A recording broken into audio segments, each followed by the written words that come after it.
Hi everyone, and thanks for taking the time to listen to my talk. I am Shiran, and I'll be presenting a joint work with Stephen Bedrick and Bonnie Weber on Refocusing on Relevance Personalization in Natural Language Generation, which appears in EMNLP 2021. Let's start by considering the task of paraphrasing the sentence of ACL has changed its submission policy. How might an NLP researcher say it in other words? They might say ACL has changed how papers are submitted. But how might a machine learning researcher paraphrase it?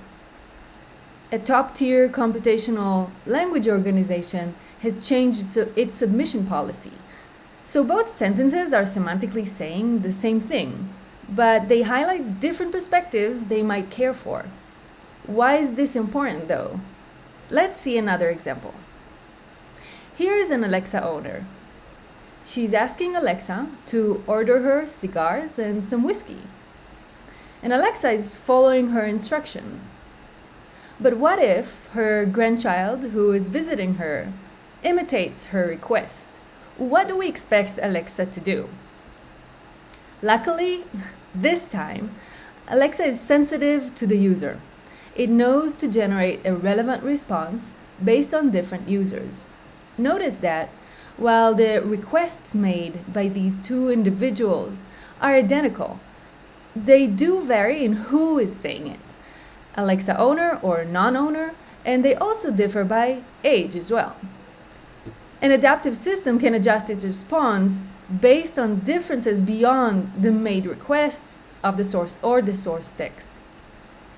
Now let's ask, what is a good summary? A 97-year-old TikToker, Lily Ebert, who survived the Holocaust, turned to a 1.5 million TikTok followers star who shares her memories on that platform. How might a TikToker summarize it? He might be surprised and say there's a 97-year-old TikToker with a 1.5 million followers. And a person with a Jewish heritage may feel cool about it and say instead, oh, there's a known Holocaust survivor who is on TikTok. We saw that the user's perspective may be crucial to consider when working on language generation tasks. Therefore, the goal of this project is to argue that it is time to add relevance to text generation tasks.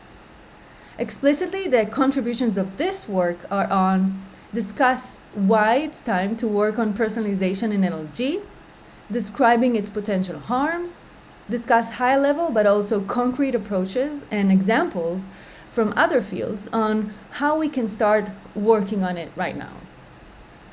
So far, we demonstrated needs of users, but let's see an example of a situation-sensitive response. What happens when a user asks how to put out a fire? If they are in the kitchen, standing over a grease fire, a situationally relevant response would be short in length, very focused on a specific firefighting technique, and delivered in an imperative register. However, in a different situation, perhaps while sitting around the dinner table with inquisitive children, a situationally relevant response to the same query might include more generic informational content about firefighting and be delivered in a more narrative mode. What can we earn from adding further context to the user's request or source text? Both user as well as situation boil down to provide the benefit of working on more useful language generation systems. However, these benefits may introduce harms due to the need of disclosing sensitive data. First, we risk having unintended data disclosure where data may leak and go to places it should not go. For instance, health conditions can be leaked to health insurances, which in turn would increase coverage rates of that user. Second, deliberate targeting, where the system generates an advice knowing your vulnerabilities. In the example below, gender-based job ads promote discrimination. In interactive systems, targeting can be even more harmful. especially for people who may be unemployed or depressed, when buying into predatory advice is much easier. Filter bubbles are another risk. To illustrate that, Golubovsky and Boyd describe the phenomenon of searching on fragmented concepts, where politically involved queries return only results that support the query's narrative instead of exposing the user to both sides. Since the system is likely to make inferences on personalization based on incomplete data, it may not always personalize well to a user. And lastly, the automation bias is real, which may be common in certain parts of the population, where the tendency is to overly trust the automation process and believe it knows better than the person themselves. At this point, we're asking, how can we design a system that can personalize while avoiding the possible harms we described? We think that the value-sensitive design approach is a key element in doing so. The value-sensitive design is aimed at identifying its different stakeholders and design these systems while having the users at the center, which is done through conscious value choice to be reflected in the system. Friedman and Hendry's assumption is that in designing tools, we are designing ways of being. Accessibility is a value that describes how personalization in language can accommodate different users through style or register and syntax, but also affect the content. A child might not be able to comprehend at the same level of an adult. Agency can go together with transparency, yielding control to the user on what data they want to be used for personalization. For instance, Netflix tells you what movies it based its decisions on. So we can see how we can make Alexa enable us to choose what to condition on when it generates a response. Safety is necessary to maintain in language generation models, especially in question answering and dialogue systems, as they may produce harmful, misleading, or biased advice. Tay, the Microsoft bot, was removed after it learned toxic and offensive language. And recently, Amazon Alexa offered a 10-year-old child to touch a plug with a penny.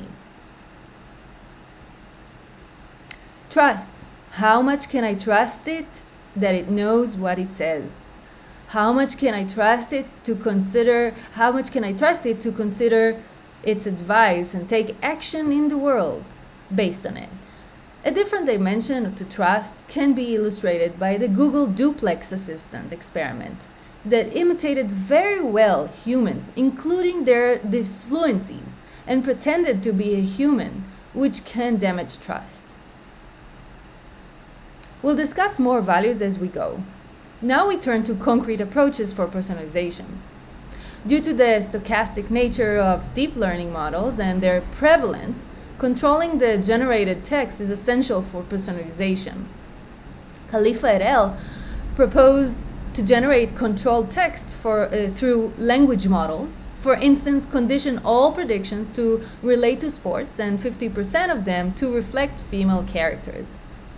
A personalization direction can be to make all predictions relate to a certain user and 50% to the current query. Li and Liang proposed a way to condition the generated text on through concatenating a prefix to a source text.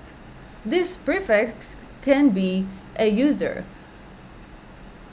Privacy to protect the user's data. The privacy aims to protect the user's data. And the framework of federated learning can offer insights on how to work locally on data. A third example is on accessibility. On top of personalization of text, here the type of interaction can be personalized. Say you are driving. An audio modality can be more appropriate than an image or a video modality. Personalized modality can accommodate age, expertise, or situation. In a shopping situation, the required item can be more easily be matched with a picture, but the user's intent can be easily conveyed through text, as well as the response. And more examples you can find in the paper. Finally, other fields have dealt with these questions as well. What can we learn from them on how to deal with personalization? The solutions here focus on the privacy aspect. Mimic 3 is a dataset of de-identified electronic medical records from thousands of patients from Beth Israel Medical Center in Boston, making it very sensitive. To protect the privacy of the patients, access is restricted. One has to go through training, as well as signing a legal agreement form. The National COVID Cohort Collaborative N3C, as opposed to legally restricting, technically restrict access when conducting research through storing the data on a data enclave. And more approaches to get inspiration from, again, you can find in our paper. To conclude, we argued that personalization can be crucial to NLG. We described potential harms, we discussed the value-sensitive design approach, as well as concrete approaches to design for personalization, and finally learned how other fields do it. In that note, I call anyone who would like to collaborate on setting benchmarks for personalization, please reach out to me. And thanks for listening.